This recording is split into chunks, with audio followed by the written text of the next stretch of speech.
of the Governance and Audit Committee of 2024. I've got a few chairman announcements to make. Obviously, we're meeting in the chamber and virtually. So if anyone has any questions, if you wouldn't mind raising your hands, please be aware this meeting is being recorded, and please make sure that all mobile phones are off. We've got quite a busy agenda to get through, and there are quite a lot of officers in the chamber with me, and I can see a number of colleagues' faces on the screen.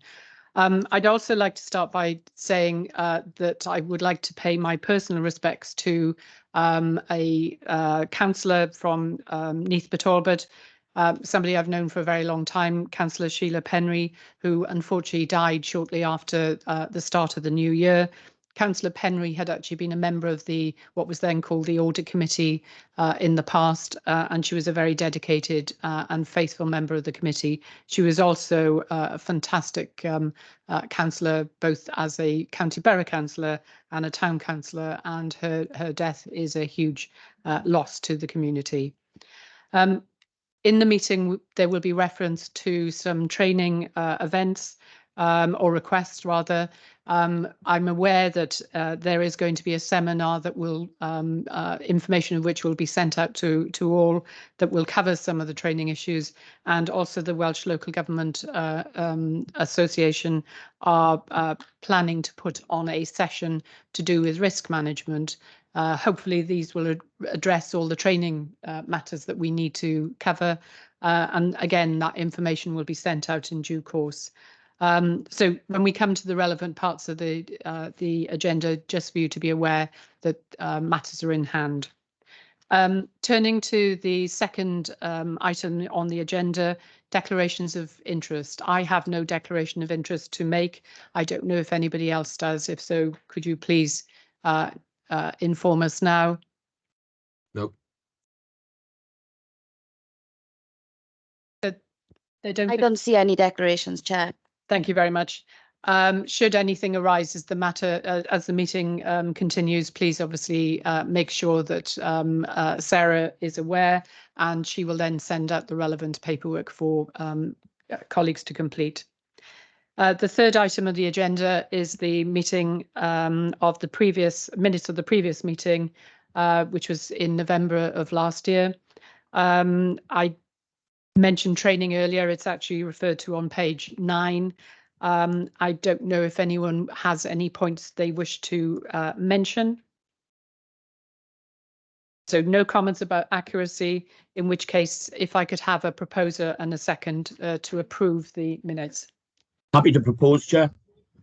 Happy to second, Chair. 1 second. I can see that my colleague Andrew Bagley has his hand raised. Andrew? Yeah. Thanks, Chair. Wasn't quite quick enough. It's just to flag a typo on page 8 of the pack. It says members were told a valuable had been undertaken in 2020. I think that should be valuation. Thank you. Thank you. Well spotted, Andrew. So, Councillor Rogers, you were going to approve the minutes. I propose. Happy to propose, Chair. And somebody to second, please. I second, Chair.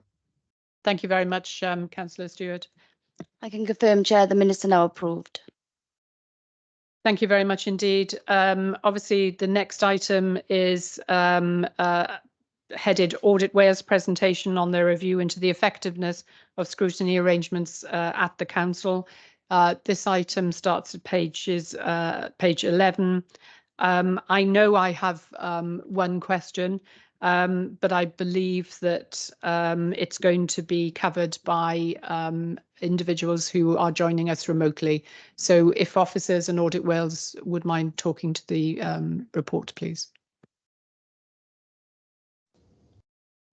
Diolch yn fawr, Chair. Thank you very much, Chair. Non Jenkins here from Audit Wales. Nice to see you all again, and hope everybody's okay after the storms. This is just a brief presentation from us today, because obviously you're working on this at the moment, and Stacey will take you through what the work that you're undertaking to give assurance to the Governance and Audit Committee about what you're doing in response to our report. And I know that Rachel is in the Council chamber from our perspective to just briefly take you through the report. But thank you very much for all of you for your input into this work, and hopefully we can, well, looking forward to coming back to see how you take things forward. So we'll take questions at the end. Rachel will hand to Stacey after her presentation so that you as a Governance and Audit Committee can see the whole, our report as well as the Council's response to it. So I'll hand over to Rachel now. Thank you, diolch. Thank you, Non. So members, you'll see from the papers in front of you, you have the report there. You'll also see that this report follows on from a piece of work we did in 2018, and you've got that report for reference as well. But in terms of our conclusions for this 2013 piece of work, I'll take you through those very briefly. Our overall conclusion is that the Council is missing opportunities for scrutiny to maximise its impact, its influence, its effectiveness in terms of holding Cabinet to account, shaping Council policies and reviewing performance. And we came to that conclusion because the Council's current scrutiny model has a very narrow focus on essentially reviewing Cabinet reports. And what that means is it's not then fulfilling other important aspects of its role. And that in turn increases the risk that members don't make informed decisions in a timely manner, ultimately. The current model also doesn't provide easy opportunities for public involvement and participation in scrutiny. And it does compromise scrutiny's ability to use its time effectively and to independently plan and prioritise its own work. Scrutiny, support arrangements for scrutiny, they are naturally organised around maintaining the current model. So inadvertently, that might be discouraging the exploration of a wider role for scrutiny. Essentially, with that point in your paragraph 28 sets it out. If the Council wants to explore alternative models of scrutiny, as we've recommended, it'll need to consider what that means in terms of the amount and the type of support the scrutiny is likely to need. So, and then finally, while the Council has some arrangements in place to evaluate scrutiny activity, they are limited. We made 5 recommendations, which you'll see in your papers. I'm not going to read them all out to you, but they cover the same areas as those findings I've just highlighted for you now, and they seek to address those issues. So I'll pass you over to Stacey and she can tell you more about how the Council is responding to our report. Thank you, Rachel, and thank you for coming this morning. We really do appreciate you coming to speak to Governance and Audit Committee. We as a council are obligated to provide an organisational response form to Rachel and Non's report, which you can see on page 34, which details how the council is going to respond to the recommendations. But we've deliberately kept this one brief because what the council chose to do in this instance was to create a task and finish group of the chairs and vice chairs of scrutiny. And I'm looking at Councillor Phil Rogers on the call because perhaps he can come in a bit later because he is the scrutiny champion, chair of our Cabinet Scrutiny Committee, and he's heavily involved in that work. Sorry, putting you on the spot there, Councillor Rogers. So what Council asked the chairs and vice chairs of Scrutiny Forum to do was to create a task and finish group to research other models of scrutiny across Wales and to prepare a suggestion and task and finish response to Council on other models of scrutiny that the council could perhaps approach. The model of scrutiny is a political choice for the council. So all of the recommendations from the Audit Wales report are based around our current model of scrutiny. So we were unable to really respond to them in detail with the current model of scrutiny that we've got. And I think council agreed that our current model of scrutiny is restrictive and it won't allow us really to respond to our improvement models there. So chairs and vice chairs are at the moment undertaking this piece of work, and when they report back to council in March, they will come up with an agreed proposal, and it will be for council to decide if they choose to proceed with that. What we then propose to do is come back to this committee with a detailed response to each of the recommendations, which the new model of scrutiny, if approved, will allow us to adhere to. So at the minute, it is deliberately quite brief, because we're in a bit of an intermittent period, and that work is ongoing with the aim that it will come back to council in March with any recommendations for approval for a change to the model of scrutiny.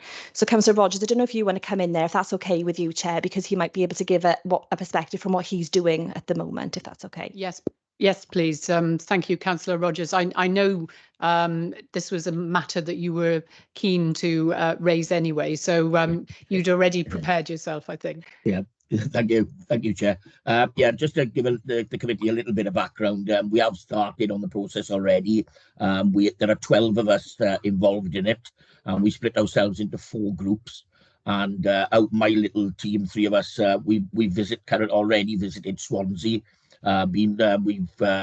We were in attendance at one of their scrutiny meetings. We picked up some ideas along the way there. And really, it's a matter of, I understand we're going to try and go out to Bridgend as well sometime this week, sometime next week, sorry. And then there are other groups who are looking at Powys and Carmarthen and other areas. And then hopefully in the early part of March, we'll all come back together and hopefully come back with the good bits that have come from all the other councils, and hopefully devise a plan of where we go forward on this. So hopefully by March, we will have our report finished and with our recommendations to put before council so that we can start a new civic year with hopefully a new model. But that's where we're at the moment. Thanks all. Thank you very much. Is there anything else, Stacey, you want to add?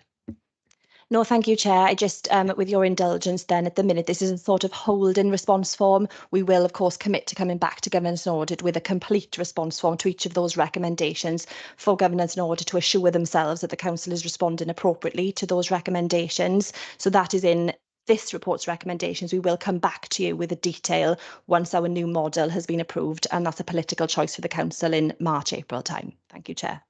Thank you very much. I did actually, when I read the papers, and obviously the conversation today has added to my understanding of the papers. I did, when I read the papers on page 34, which is at the bottom of the first page dealing with the first recommendation about the current model and role of scrutiny, I did wonder whether or not I, in my capacity as chair of the Governance and Audit Committee, would be involved in the formulation of the proposals. It's the last sentence right at the bottom of that page. So I don't know if anyone's got a view about my role. I'm not suggesting I need to have a role. I just think it needs to be mentioned in case I should have a role. Thank you, Chair, and I'm sure the Chairs and Vice Chairs group would really welcome your assurance in that role. When they've got some proposals, perhaps they could sense check them with you and invite you as a stakeholder to those final groups. So I'm sure Councillor Rogers has something you could take forward, and you can assure yourself then in your role before we take it down the formal processes, if that's all right with you. Yes, that sounds very sensible. And Councillor Rogers, I obviously don't want to complicate the work of your colleagues and the 4 groupings, but I do think from a Governance and Audit Committee perspective, it's important that we are seen to be central to the conversations, I suppose. Yeah, So, Chair, I'm in total agreement with that. I think it does make sense that you were in attendance when we're actually coming back with the final proposals before it goes to council, so we can have your views to make sure that we're not caught out with anything before it goes before the full council. Thank you. Thank you very much indeed. I'm aware that I believe Councillor Stewart, you wanted to raise a point about one part of this particular set of papers. Yeah, I was looking when we discussed in pre-brief that the improvement report, it was dated July 2018, but since officers have already spoken on it, I can understand where we go with on it now, because there was reference to the 2018 report and what's been done since. So my question's already been answered that I brought up in pre-brief. Thank you. Thank you very much indeed. Yes, so are there any other questions or points to raise from anybody? In which case, this report is for information and therefore we note the contents. I'm conscious that some people in the chamber are going to leave at this point. So thank you very much for joining us, and have a good weekend. Thank you.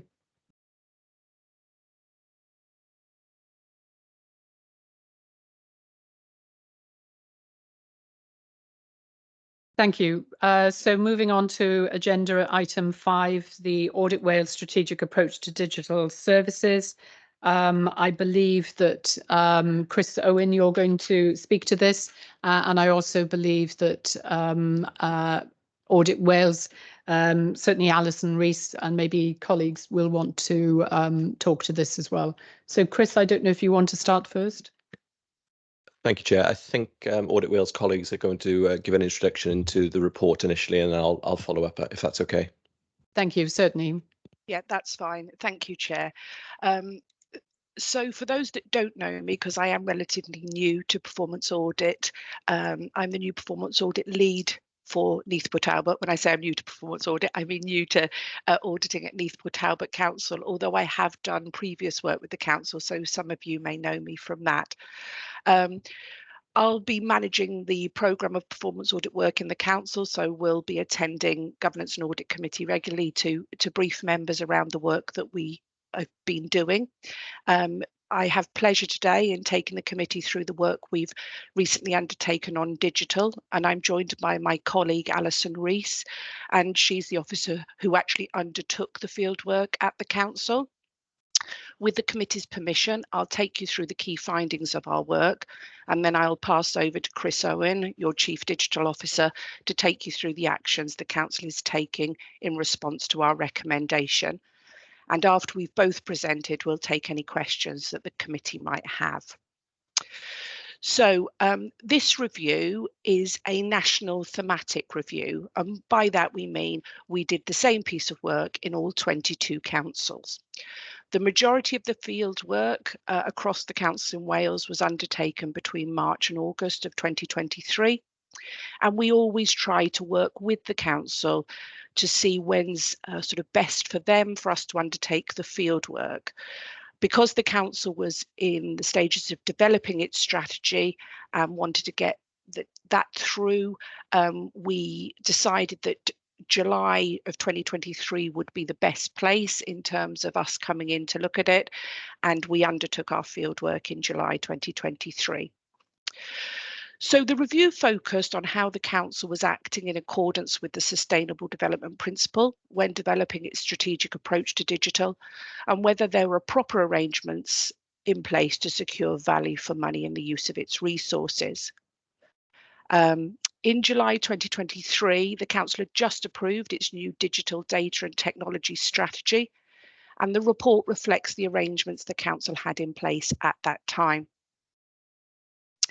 So what were the key findings of our report? Well, this was a positive report. The council's strategic approach to digital we thought was informed by a good understanding of its digital provision, and that the council had drawn on a range of data from external sources. The council's strategic approach to digital is well aligned with the key plans and strategies of itself and its partners, and there is a strong arrangements in place to communicate that strategy. The council had reviewed its previous digital strategy and learnt from this and had shared its learning. We found that the council had committed resources to support the delivery of its digital strategy, but at the time of our work did not know its long-term cost implications. And again, at the time of our work, the council was developing comprehensive arrangements to assess and monitor the impact of its digital approach. However, the absence of a clear time frame to deliver its strategy, we felt would have made it difficult for the council to assess progress and value for money. Overall, we concluded the council has an integrated and well-articulated digital strategy, but we note that it didn't have a clear time frame for delivering it, which makes it more difficult for the council to assess progress and value for money. Because of that, the report contains a recommendation in relation to monitoring arrangements, and Chris will talk about that. But overall, members, I want to say it is a positive report, and I want to thank the officers and members for their involvement in this review, particularly to Chris Owen and Alan Totman for meeting with us to discuss the draft report. With the committee's acceptance, I'll pass over to Chris Owen, your Chief Digital Officer now, who'll take the committee through the actions the council are taking in response to our recommendations. Thank you, Chris. Thank you, Chris. Yes, please go ahead. Thank you, Chair, and thank you, Alison. I think I would echo the thanks to Audit Wales colleagues around the collaborative approach that was taken as part of this review. It was very much a pleasant experience going through the sort of questions and interviews and being able to share the journey that we're on here in Neath Talbot around digital data and technology. I think the key finding and the key recommendation around the timeline associated with the strategy is one that we had a number of conversations around. And as an authority, we've taken the approach to not specifically time bind the strategy to a 3 or 5 year period, because specifically the nature of digital data and technology evolving so much means that we need to be very flexible in the pieces that we're locking into our sort of medium and long-term plans. We want to adapt the strategy on a year-by-year basis, making sure that it reflects the key priorities and challenges that the authority is facing at those times. Timing around this was a challenge for us because, as Alison's mentioned, the strategy was being developed when this review was first announced. We had the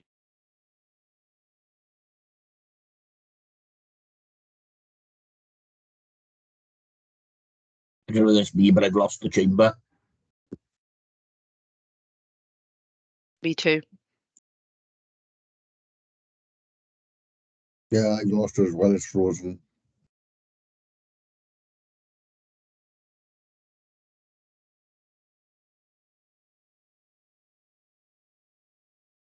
And time to log in first thing this morning as well. Yeah. Sorry, Chair. Apologies. Sorry, Chris, to interrupt. We've all lost you for quite a while there. Then we were locked out. We missed a lot of what you said. I don't know whether you knew that or not. Yeah. No, we did, thank you. And I hate to say it was technical difficulties, which demonstrate how important it is to be able to communicate digitally. So so you didn't miss anything, we realised from the moment. So we'll go back to well, Chris Lovely, will try thank to you. go back to where he was in his sentence. Thank you. Thank you. Thank you, Chair. Apologies for that. As I say, the irony of the technology failing during that is not lost on me. So yes, in terms of the strategy, we were developing the monitoring arrangements, and as Audit Wales mentioned in the report, they could see that we were developing comprehensive monitoring arrangements, and they commented on that. To give you a flavour of what we've done, though, essentially we've been looking at the arrangements to deliver the strategy. We have developed a digital transformation board and pipeline, which is a multi-year plan around the activities that we're going to be delivering across digital services, not only in the next sort of 12 months, but also over the next sort of 2 to 3 years as well. There is full visibility of the pipeline across all areas of the council. There is a member seminar, for example, being run on the 15th of March to explain to members the priorities that have been set, get their input into that, and get them to understand how we're going to be delivering these different programs of work. We've also then tied into other forums across the council, like corporate directors groups and the individual directorate management teams. So again, this is really a co-constructed digital delivery plan, making sure that we are fully representing the priorities and needs of all areas of the council in the programs of work that we're going to be delivering. What we've also done then is develop monitoring arrangements around those programs of work with full benefits realisation plans being documented, so that we can clearly articulate what the benefits are to the council in terms of what we're delivering from a number of aspects, including financial efficiencies in ways of working, improved customer services delivery, etc., etc. So there is fully robust arrangements now in place. We've also tied into other programs of work like the medium-term financial plans, forward budget plans, and the annual business monitoring arrangements across all service areas. So where they're identifying digital requirements and digital needs, I can make sure that we're understanding that within the digital service, and as I say, prioritising and resourcing accordingly. So hopefully that provides the assurances around the arrangements that we've put in place directly in response to the recommendation from Audit Wales colleagues. The organisational response has been issued in terms of how we are responding to the recommendation, which was previously cleared. and I'm happy to take any questions on any of that. Thank you very much indeed. I was aware of one question, I believe, from Councillor Davis, but I don't know before we get to that if anyone else has any questions.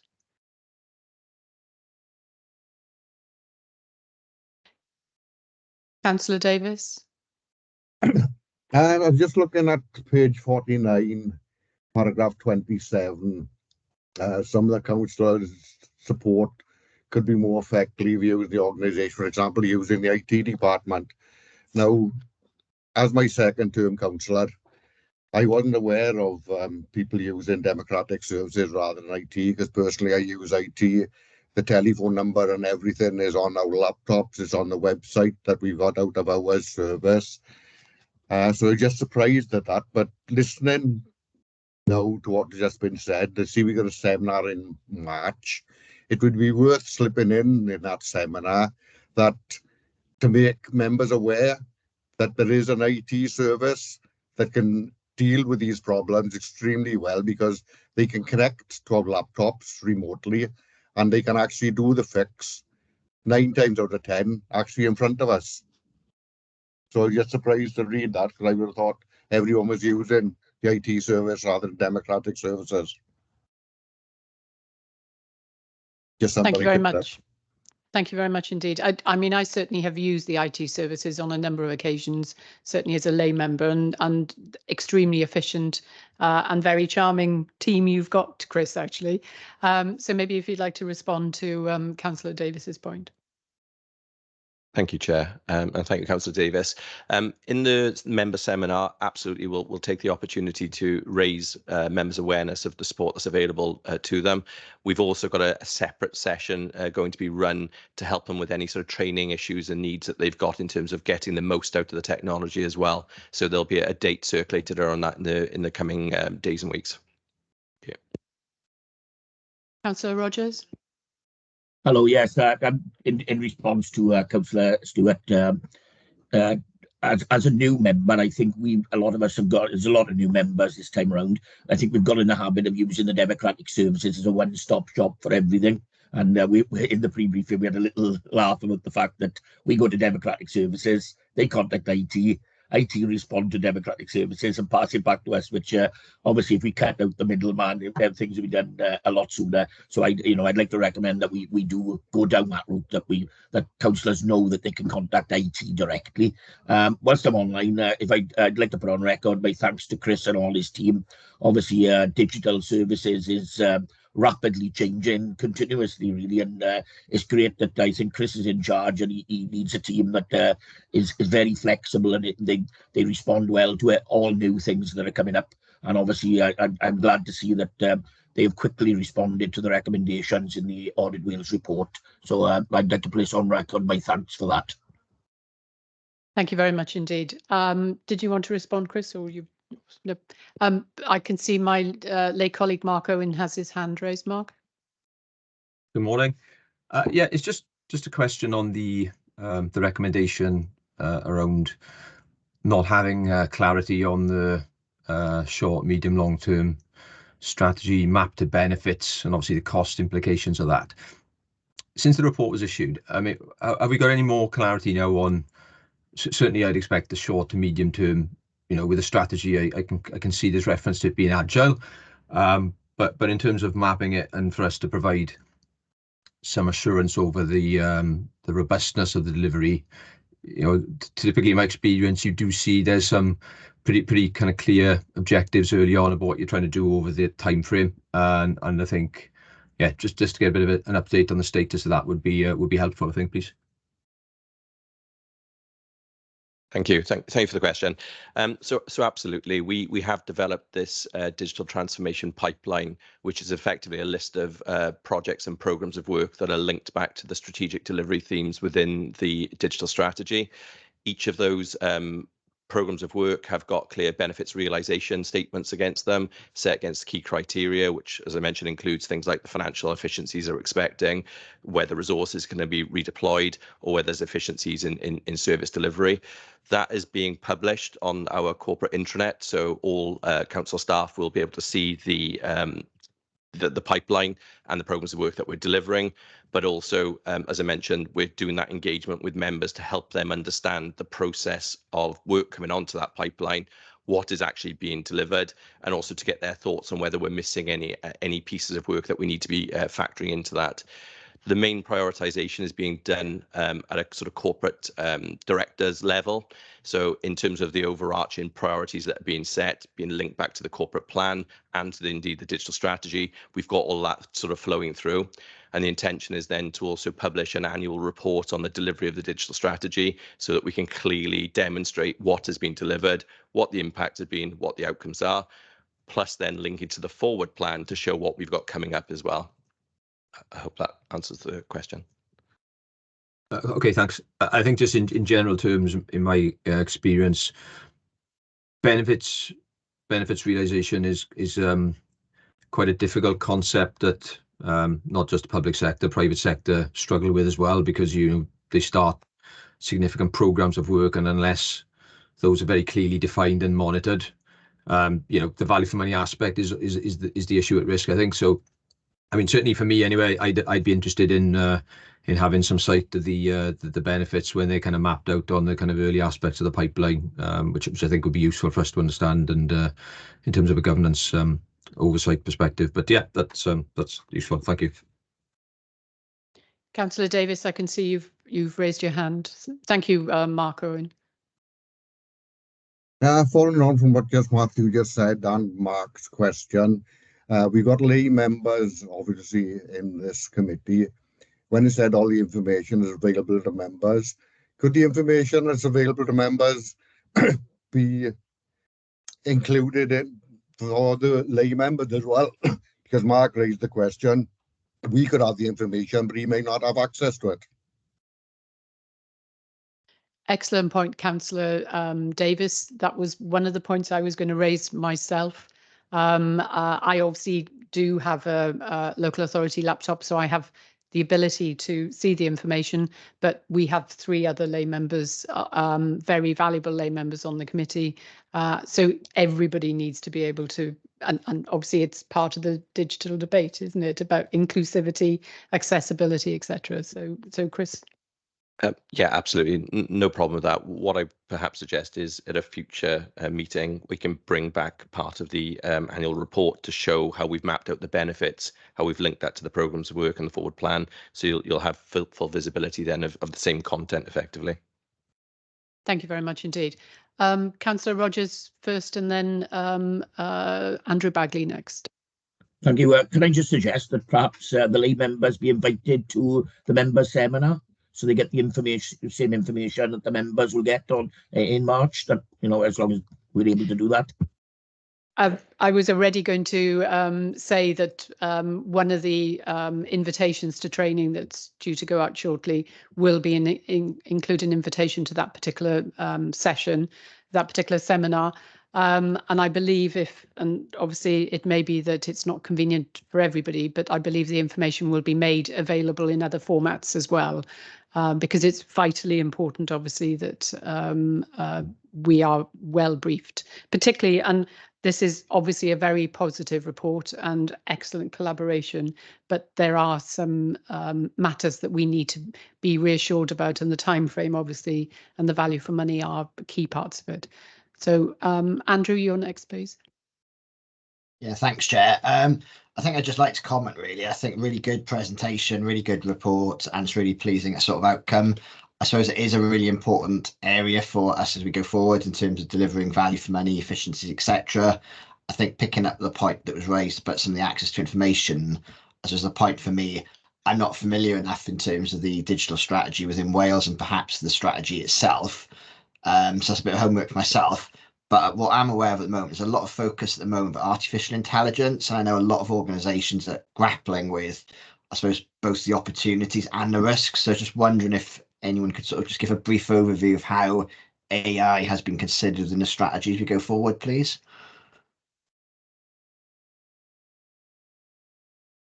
Thank you for the question. Absolutely. So the digital data and technology strategy for the authority is available on the corporate website. So if you go to the npt.gov.uk site and just look for digital strategy, you'll get directed straight to it. There are absolutely elements of artificial intelligence baked into some of the strategic delivery themes that we have within the strategy. But I think it's also important to point out that we've been using artificial intelligence for a long time across a number of areas, and we may not always realize that artificial intelligence is driving some of these services. We've looked at how we can use things like automation, robotic process automation, etc., to try and streamline processes. And there's an ongoing program of work that we have in play at the moment, looking at areas of the council that are particularly paper heavy or admin heavy, and look at how we can use the technology to streamline those processes and actually take the human intervention out of it, freeing up that capacity then to be used on more value work. So it's absolutely valid point. It is a really important sort of pillar of how we're going to deliver going forward. But we've also got to strike the balance correctly in terms of some of the risks that artificial intelligence can present as well. So when you look at some of the new areas like generative artificial intelligence around policy development and creation, we just need to be aware of how we're using that, what the pitfalls are. We have developed a policy internally which has been published to all staff, so they know where they need to get guidance from and support in that space. But there are definitely huge opportunities to take that forward. Thank you very much, Chris. Does anybody have any other questions? Officers want to add anything else? I know we've had quite a detailed discussion.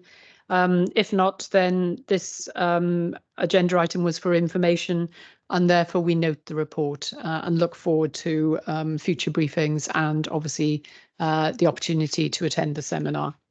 So the next item on the agenda is agenda item 6, which runs from page 103 onwards, and it's the Audit Wales work programme and timetable Q2 update. I believe, Nolwenn, you're going to be covering this matter. Apologies, Karen, you're doing it. Sorry, Chair. I think Alison may be covering this item from Audit Wales. Yes. Happy Apologies, to. Alison. Sorry. No problem at all. So yeah, this is the standard quarterly updates you get. Just because of timing, it's a little bit out of date now. The Q3 one will be with the council shortly, but I think that gets shared with you anyway. So there's not much to say. I won't take members through it. It's just to keep you sort of apprised of where we are with things. A couple of quick updates just to let you know the financial audit work is largely complete now, except for the certification of grant returns, which is still in progress. And then there's a couple of reports that have, subsequent to this, been completed. So the springing forward reports on assets and workforce have now been published, and the performance service user performance report, the final report is with the council now. I think that's all I'd draw to the attention of the committee, but happy to take any questions, and if I can respond to them, I will. But obviously it is the work programme for not just the local work in Neath, but the national stuff, CIW and Estin. So there may be stuff I have to come back to on committee if it's a specific query. But other than that, it's just to keep the committee up to date with our progress against the work programme. Thank you, Chair. Thank you. Do colleagues have any questions?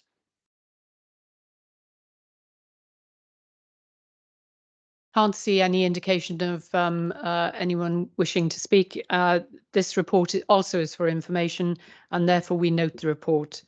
The next agenda item is the Treasury Management Monitoring Report, which starts at page 127.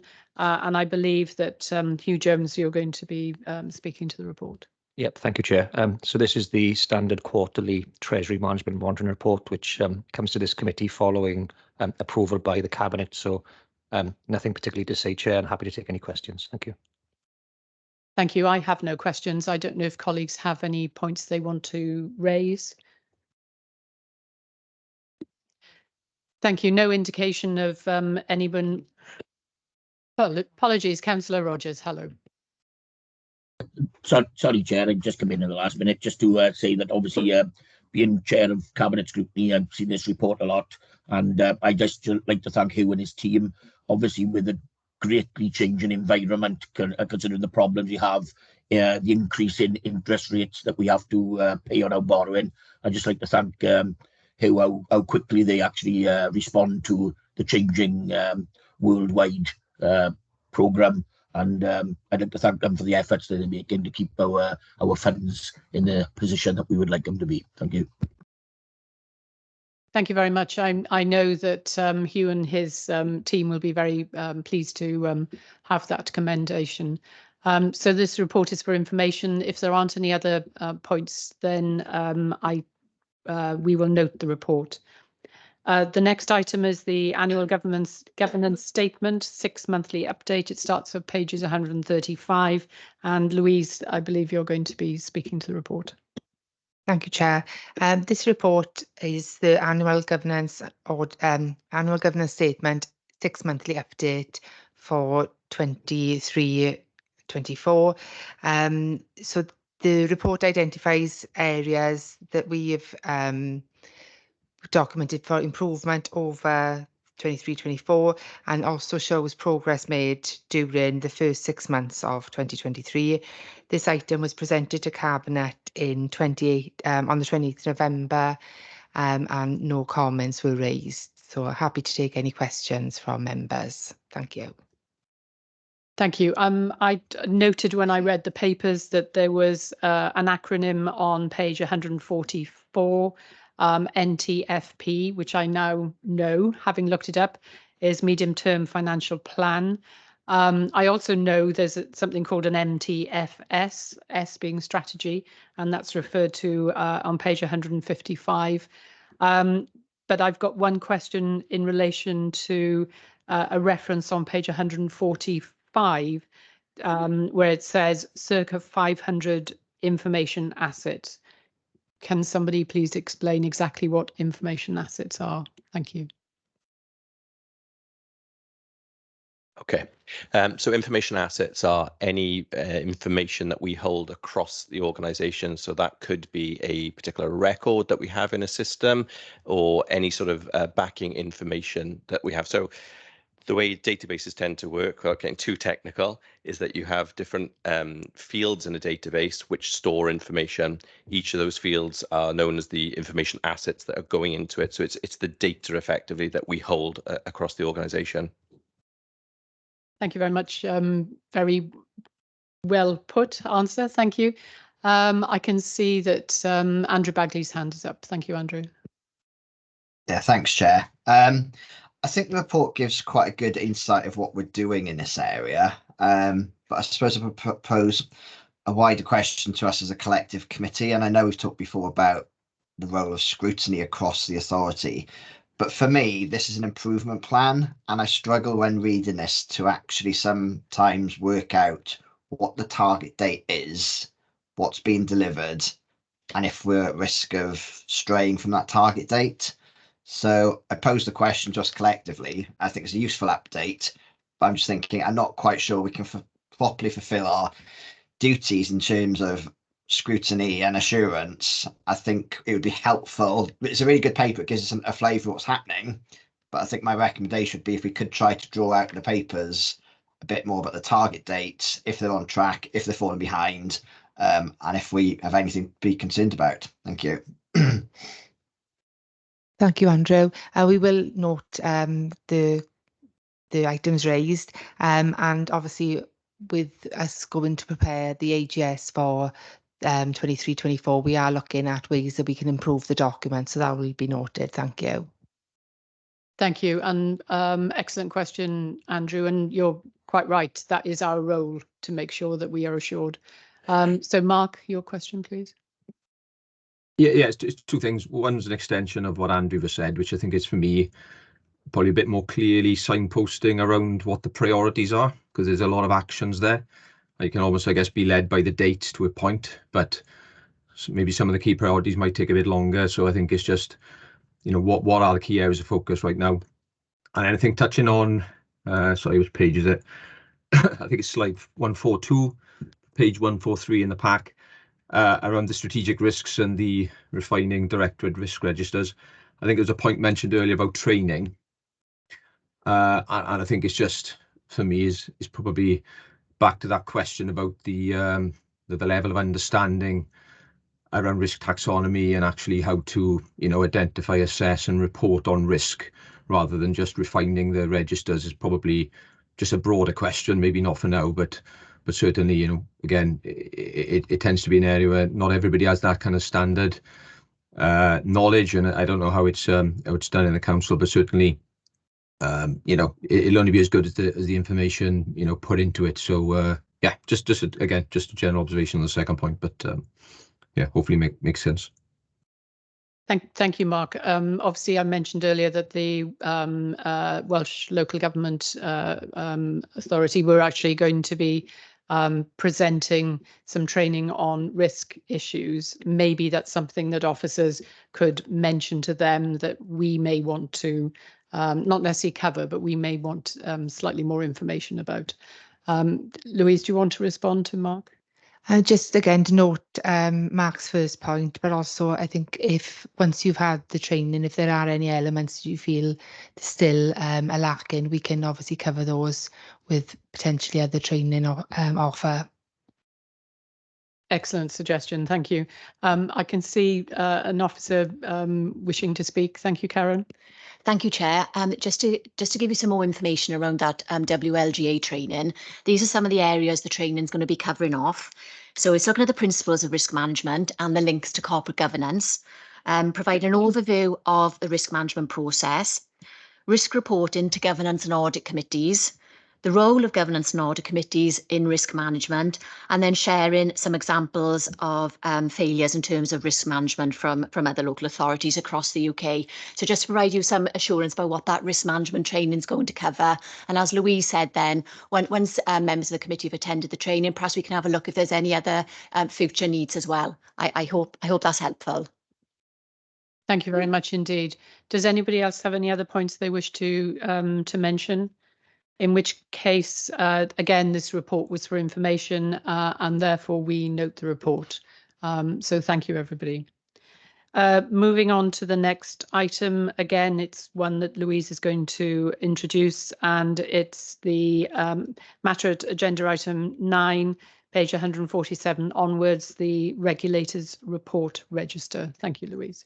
Thank you, Chair. As you know, this is a regular, a standard item on the agenda. There are 2 reports, national reports, and they're reflections of work undertaken by Audit Wales. The first, specifically their progress for the first 6 months of 23-24, and the second report provides an update on their equalities work during 22-23.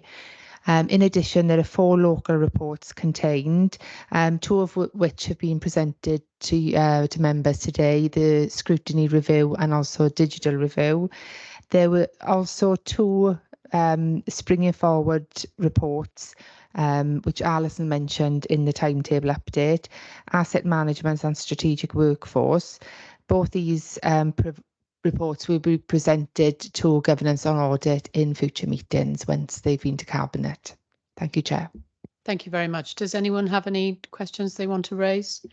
I do note, obviously, that the first report, the digital strategy review, went to Cabinet in November, and I've agreed with Democratic Services officers that any points raised in Cabinet or any other committees that the Governance and Audit Committee needs to be aware of will actually be communicated to us separately.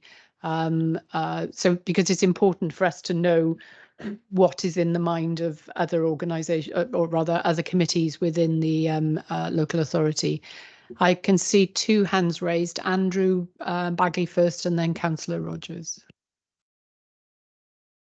Yeah, thanks, Chair, and thanks, Louise. I think it's quite a clear paper in terms of what regulatory work has been undertaken since the committee last met, so really grateful for that.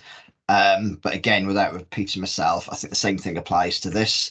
What I'm really interested is what we're doing in response to those recommendations, when they're going to be due, and if, in particular, if things are falling behind. At the moment, I've got no visibility of that. So I think throughout these papers as well, we tend to focus a lot on recommendations, and I think we should be focusing on the actions resulting from those recommendations in terms of being clear who is delivering, when they're delivering, and if they are slipping, who's approving that slippage. I think the annex at the back is really helpful to give an overview of, again, the reports that we're tracking, when they've been coming to us in terms of being reported in the recommendations. But I suppose the follow on from that, which I think I'd like to see a bit more of throughout these papers, but it's really helpful in terms of what regulatory work has been undertaken. Thank you.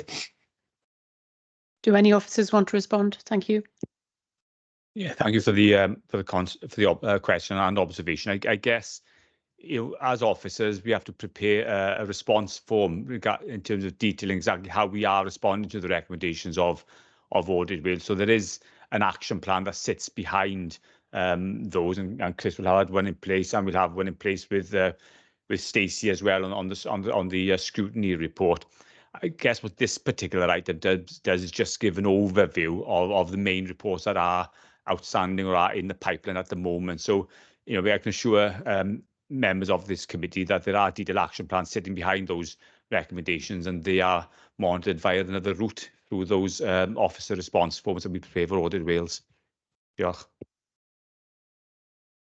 Councillor Rogers.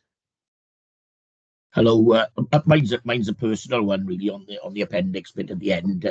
As you can see by my colour, my hair, I'm aging in years, and my eyes. I do struggle to, when I'm coming to read the report, I'm looking at page 155 at the moment, and because I understand people want to put everything on one page, but I'm wondering whether if we could possibly in the future have more pages and have it a little bit larger, because what I found difficulty reading this actually, because when I was zooming in, I was losing track, and when it was coming back out, it was on a different place, and it didn't all match up. So it's just a personal one on the actual sheet. If you can try and make it a little bit bigger so it's easier to follow, please. I know it's a little thing, but make it a little bit easier for when we read in the reports as well. Thank you. Yeah, thank you, Councillor Rogers. A fair point. I'm in the same category and really struggling to view that on my screen as well, as I've got to magnify it by about 100 to see it. So I think, in relation to this particular, the way we present information, I think we do need to give thought to ensuring that it is very clearly visible when we're looking at it just through a laptop, I guess. So it is that accessibility. We had the same sort of conversation when we looked at the strategic risk reg, how difficult that was to look at, didn't we? So we are looking at that, and we'll look at this particular table as well to see if there's any way we can maintain its integrity but make it easier for viewing. Councillor Rogers. Diolch. Many thanks, Lynwen. Thank you. Thank you. Certainly in conversations I've had with officers, I've suggested that any heading which is to the far left of the page where the small writing starts should be mirrored on the right where you've got more information. That will certainly assist, but it's not really user friendly, and certainly talking about accessibility and issues to do with digital services, etc. We're going to have to get to a place where we as a committee are not struggling to identify information, basically. I had noted on page 155, and I'd drawn it to officers' attention, that there were a number of acronyms used. We will get to a point one day when there will be no acronyms in any document without us actually knowing what they mean. So, Andrew, sorry, Mark, I can see your hand is raised. Yeah, sorry, I don't want to piggyback all Andrew's points. I don't know if he's happy with the last response, but I think, yeah, to echo some of the other documents, I guess because the nature of this committee is to be tasked with discharging governance over the progress, getting a status update on some of these overviews is probably the point, and I think that's essentially what Andrew was getting at, because it's almost like a rag status you want, isn't it? Are you red, amber, or green? And if you're not, then we could have got the intelligence, if you like, to ask the right questions around why things are slipping and where maybe resources need to be changing, whatever. So that's I think the thing for me. There's a lot of a lot of good documents in this pack, but I guess time is short, and knowing where we need to be focusing our attention and challenging is where we need to be thinking. And I think just in terms of that document, just one helpful thing, I think, regardless if you are going to keep the format, rolling the headers and the titles forward onto each page when they keep flowing. Just bugbear of mine, that's all right. I haven't seen lots of these documents, but as you go down onto the next page, I'm going to flick back up and say, well, what is that column header saying? Just useful. I know it's in Excel, but anyway, that's just probably a minor point, that one. Thank you, Mark. Very valuable point. Do any officers want to respond to that particular before I ask Andrew to make his point? Thank you, Chair. Yeah, totally agree, Mark, on that. And we can certainly bring back progress update reports in terms of those, in terms of the recommendations that have been provided by Audit and our response to them. We can certainly provide you with updates moving forward as we progress the work in those areas. So we can certainly do that for you. Yeah. Thank you. Really appreciate that. Andrew, your question, please. Yeah, thanks, Chair.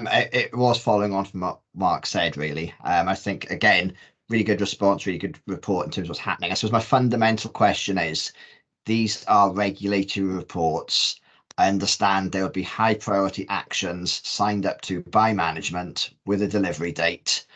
I suppose my question is, are there any that have now an extended date by potentially 6 months, 12 months, 2 years that we do not know about, and should they be discussed in this forum? I'm assuming at the moment the answer is no, because it's not drawn out in the papers, but that would be my specific question. Thank you, Chair. Thank you very much. A very brief question, but a very focused question. So officers, please. Thank you, Chair. I think as Noelwyn has picked up, this is something we will be looking at going forward, and hopefully by the time we come back with the next regulators report, we will be showing you something quite different. Thank you. Does anyone have any further points they wish to raise? In which case this report was for information and therefore we note the contents. The next item is the Internal Audit Quarterly Update Report. Starts on page 159 and Anne-Marie O'Donnell will be covering it. Thank you. Morning, members. As you're aware, this is the report that comes to you at each meeting. It's slightly extended this time around, as I am looking for you to approve some amendments to the internal audit plan, but I'll come to that a bit later. Initially, the report is advising you of the work that has been undertaken, referencing and giving details of the 17 formal reports that we've issued, details of which are in Appendix 1, pages 167 to 173. You will note from the papers that 2 of the reports, report number 31 and number 41, both had limited assurances. You have a response from the chief officers responsible for those areas within the papers, and both of the chief officers are here should you have any questions. I don't have anything that I wish to draw to your attention in respect of the work that we've undertaken, other than to say that given the staffing issues that we have experienced throughout this year within the team, I feel that we are more than holding our own, and that the production of the 17 reports in the time period is more than I had expected. So all credit to the team for that. So before we move on, I'm happy to take any questions that any members may have in reference to the reports that have been issued. Does anyone have any questions? Thank you. Andrew Bagley's first, then Councillor Rogers and Councillor Davis. Thanks, Chair. I had one question on the mandatory training. I note the score in the quote in the report is quite low. I suppose my question though is, it shouldn't take internal audit to be flagging this. I suppose my question is, what monitoring arrangements are there? You know, these are mandatory training. We should be in the 90+ score, but we seem to wait for an internal audit review to find out it's in the region of 30. So I suppose there's just some sort of assurance as to what that checking is before it gets to internal audit, please.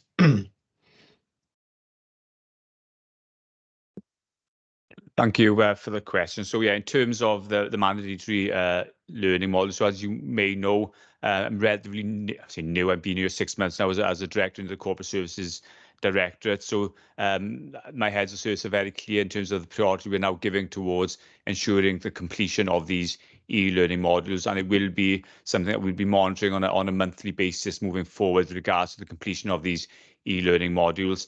They are incredibly important that all staff do complete these modules, so it's ensuring that they appreciate the importance of that, accepting that they are all busy carrying out the work that they do, but they do need to find time to ensure that these modules are completed. So it will be something that we, and I will be, and my management team will be focusing on month by month moving forward. Diolch. Thank you. Thanks. So if I could just add to Noelwyn's response, we have recently, as an authority, moved to a combined payroll HR system. And in that changeover, the training records weren't completely transferred over and updated. Going forward, when mandatory training is undertaken, it will link into the new system. When the mandatory training needs to be updated, there are various schedules within that. An email will be pinged automatically to the staff member to say you need to renew your corporate safeguarding training. The manager will also have that email at the same time. So going forward, once everyone gets their training up to date, we shouldn't have the issue that we've had. Thank you very much. I can see Councillor Rogers is next. Thank you. Thank you, Chair. I note from the report, it's no surprise to me about staffing issues. I think we have this across the authority in virtually every department.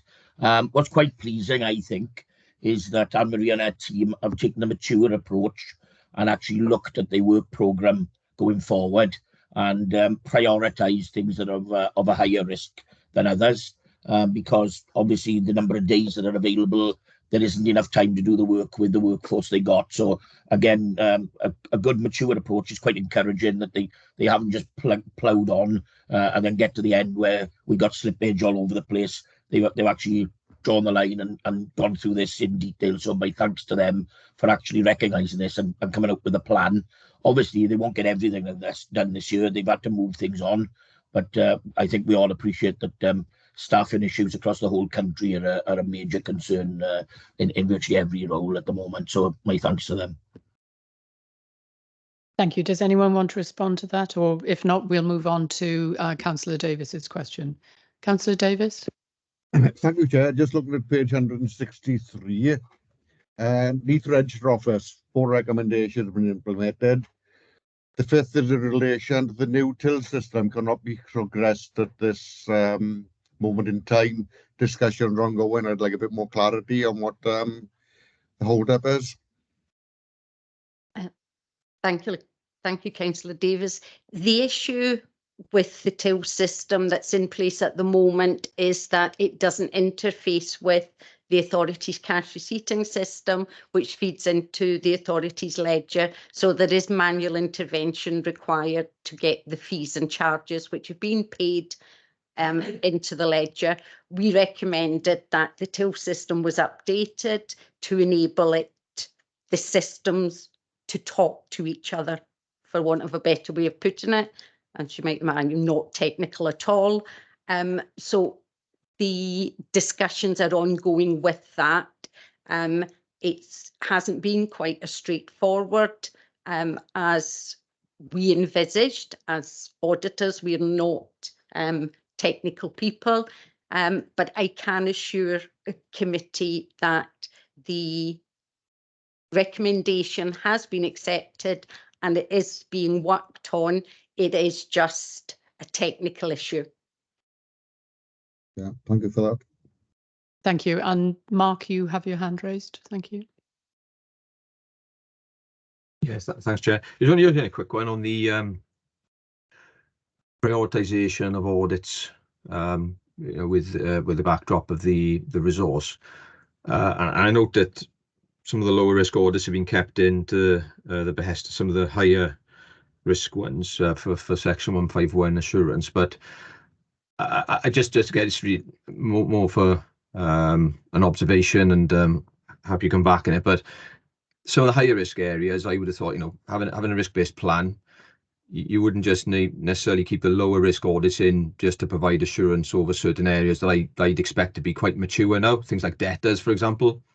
I do note there's some additional context. For example, you're looking to get some key hires in the decarbonisation audit, for example, but it's whether, you know, it's whether that thinking around what you keep in, because for me, you know, you'd always look to give assurance over the higher risk areas first, notwithstanding there may be some business challenges where you may, and I can see that there's some context in the paper about that. But yeah, I just think maybe a couple of comments on that are probably worthwhile.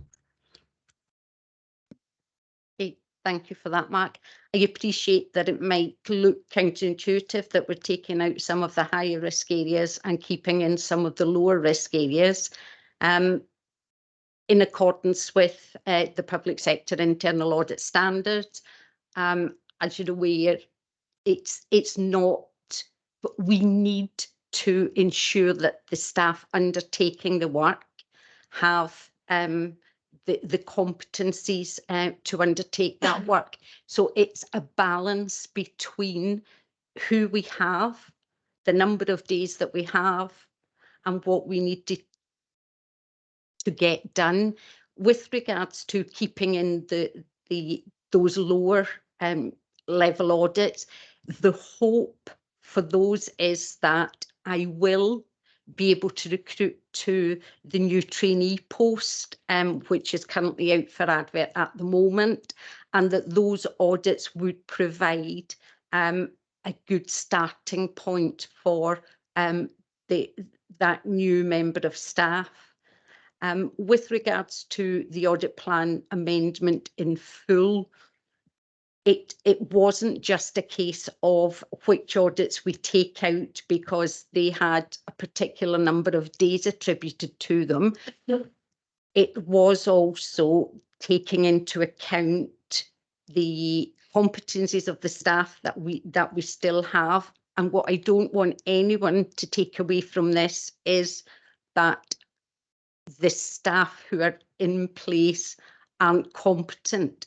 They are more than competent. They are very good auditors, but their skill sets differ. And when you combine that with the authority environment, what I propose, and it is only a proposal, it is entirely in members' gift as to whether they approve the amendments or not. So it has been a bit of a balancing act in relation to the decarbonisation coming out. Initially that was in the plan because it's a big part of the authority's decarbonisation and renewable energy strategy. However, the head of property and regeneration has a pressure there with staffing issues and is recruiting to the position of a decarbonisation strategy manager and an energy and carbon reduction manager. Therefore, at this point in time, it wouldn't be a useful exercise to undertake the audit. And I think some of the others are self-explanatory. With the Sandfields Business Centre, that came into the plan off the back of a complaint that was received in the Environment Directorate. And I just wanted a bit of follow-up on that. That will be picked up again. In relation to the third-party top-ups, which I am proposing to take out. These are in relation to social services and relate to our clients whom we deem need either residential or nursing care. As an authority, we have a contracted rate that we will pay per week. Some of the homes that we contract with, their rates are higher than our contracted rate. The difference is what's known as a third-party top-up. When the audit was being planned, and I did a bit of research on the legislation around the third-party top-up, there is very little, if any, scope for the authority to do anything in relation to how many of these third-party top-ups there are and how the money is collected. Therefore, in discussion with the head of adult services, who had initially asked for the audit to be included in the plan, we came to the conclusion that really there would not be much point in undertaking that piece of work.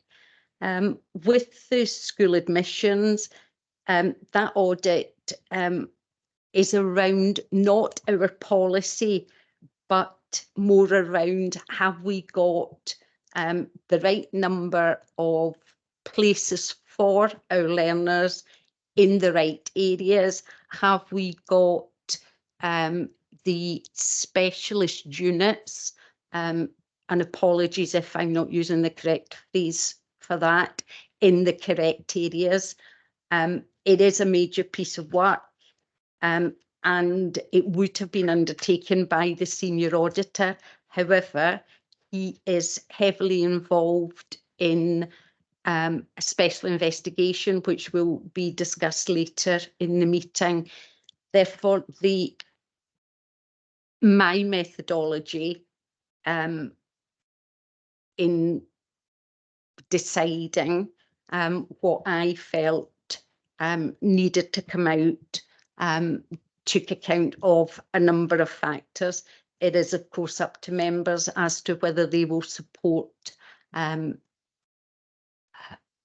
my recommendation or not.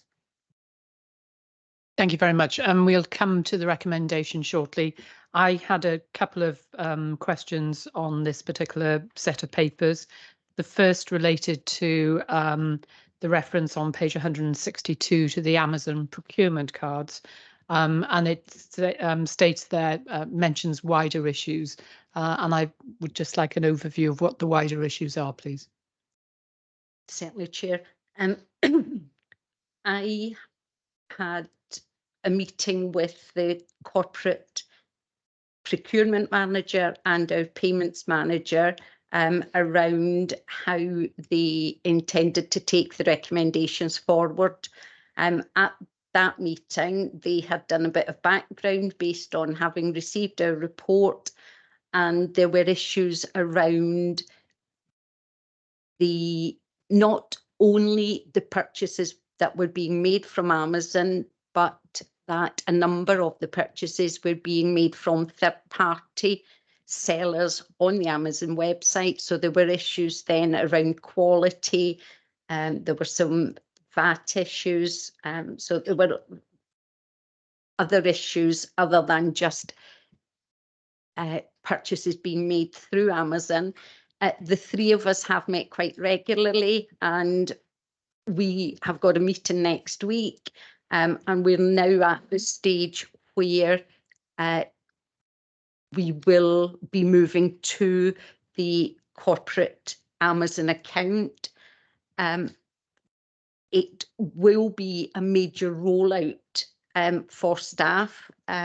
We have in the region of 450 procurement cards active across the authority. 222 of those cardholders make regular purchases from Amazon. So it will be a large piece of work going forward to ensure that all of the existing Amazon accounts are closed down and not used, and that the corporate account is used, which will give the authority much more protection when purchases are made via Amazon. Thank you very much. And the next question I wanted to, or point I wanted to raise, was on page 178. There's a reference to youth homelessness, and I was interested in the definition of the word youth. Obviously, the normal common usage of youth is up to the age of 18, but I was wondering whether or not that might include young people up to the age of 25.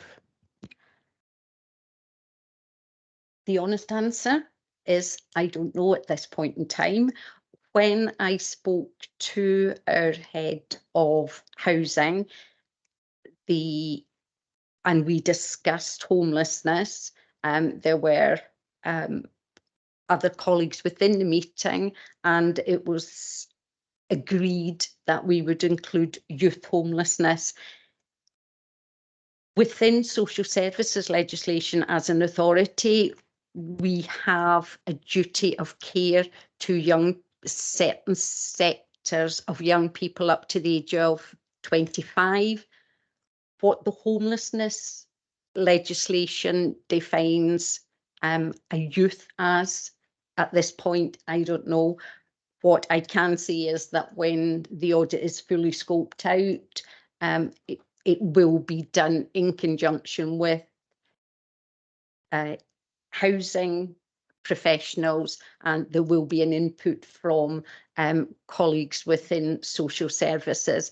So if the definition, whatever the definition of youth homelessness is, whatever age that is, whether it's up to 16, 18 or 21, 25 or whatever, it will be encompassed within the audit. Thank you very much for that, Anne-Marie. Does anyone else have any questions they want to raise or any points they want to put before the committee? If not, obviously this report is one for decision, and the recommendation itself can be found on page 165. The recommendation is that, apologies, Andrew Bagley. Sorry, Chair, is in relation to the recommendations, just a comment really that before we sort of discuss the recommendations, quite happy, I think, with the direction of travel. I suppose where it does say things will be moved to next year's plan, I agree with the items, they should be considered as next year's plan, but as part of the wider mix. So they might be high priority now. We are suggesting they're picked up next year, but I don't think it's a said. I think it needs to be considered what is high priority when the plan gets considered for next year. Thank you. Thank you. I take your point, Andrew. I actually have arranged meetings with all of the individual directorate senior management teams to discuss what they perceive their risks in the coming financial year, and from that what may be included within the plan. So there will be those discussions, but as things stand at the moment, all things being equal, if there is no change in priorities within the directorates, then they will form part of next year. Thank you. And Mark, you have your hand raised. Yeah, sorry, and thanks for the explanation earlier. Sorry if I jumped the gun a little ahead. I think it was only on the status, I guess, of the plan. And again, it's probably a bit of a theme here today in terms of maybe signposting, because there's a table there which has obviously got a lot of good detail in it. But I think for me, maybe, it's quite easy to see this in terms of pie chart, in terms of the percentage of plan complete, what's in field work, what's in progress, what's not started, just to get a very good quick picture rather than going down every line of the table to see where the audit plan is at. And it's just something to consider, I think, as part of future presentation. Yep, I take your point, Mark, and I'm quite happy to take that forward and hopefully get it done in time for the next committee meeting in March, and to show progress in the way that you suggest. Yeah, I mean, it's just a suggestion, but in terms of being able to reconcile very quickly what's left of the plan to start, bear in mind we've got a lot of days missing due to absence or sickness. It gives you a quick feel for, you know, are we going to deliver? And if not, then you know, rather than going through, you know, 30 or 40 lines of text, you know. But yeah, I'll leave it to you. Thanks, Anne-Marie. Yeah, I take your point, Matt. To be put, I just have never thought of it. So quite happy to take it forward. I think it's an excellent suggestion, Mark. Visual representations are often the best place to start, because you can then start interrogating the information that sits below it.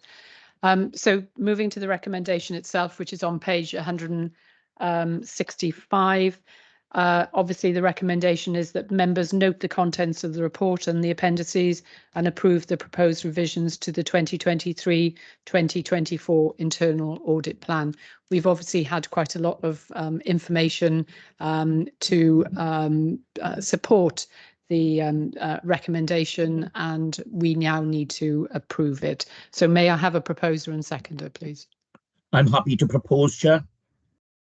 I'm happy to second, Chair. Thank you, both councillors. Sarah, if you could confirm the outcome, please. I can confirm the recommendation is now approved, Chair.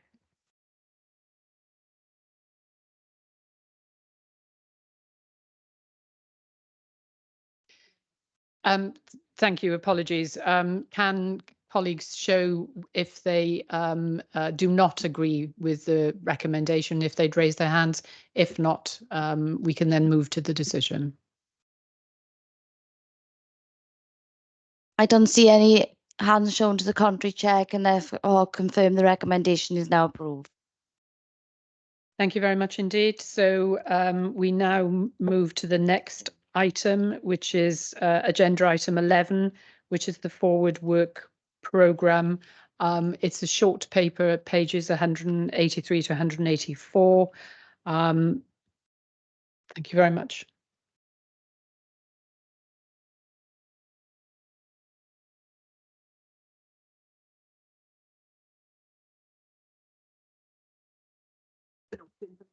This is just for noting. So if nobody has any comments to make, then we will note the report and move to the next agenda item, which is agenda item 12, and that is urgent items. Can Democratic Services officers confirm whether or not there are any urgent items? We've received no urgent items, Chair. Thank you. On that basis, we will then move to the next matter, which is that of access to meetings. And I confirm that in accordance with section 104A, 100A 4 and 5 of the Local Government Act 1972, that the public be excluded from the next items of business. And therefore we are going to move to a private session. Thank you very much indeed. Confirm the record.